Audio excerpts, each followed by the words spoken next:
Hello, good morning. ഇന്നിതാ നല്ല ഹെൽത്തിയായ നല്ല അടിപൊളി ഗോതമ്പ് ദോശയാണ് കേട്ടോ.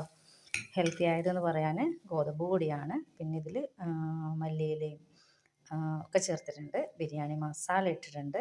പിന്നെ ടൊമാറ്റോ, സവാള ഒക്കെ ചോപ്പ് ചെയ്ത് ചേർത്ത് കൊടുത്തതാണ് കേട്ടോ.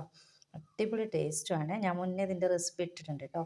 അപ്പോൾ ഇന്ന് രാവിലെ ബ്രേക്ക്ഫാസ്റ്റിന് ഇതാണ് ദോശ.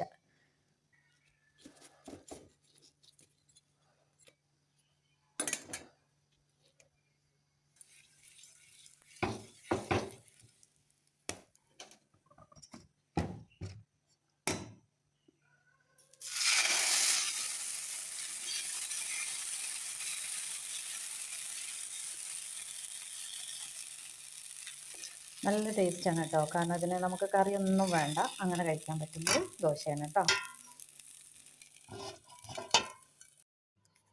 അപ്പോൾ രാവിലെയൊക്കെ നമ്മൾ എന്തുണ്ടാക്കും എന്നിങ്ങനെ ആലോചിക്കുന്ന സമയത്ത് ചിലപ്പോൾ നമ്മൾ തലേ ദിവസം ഒന്നും വലിയൊരു ഒരുങ്ങൂലല്ലോ.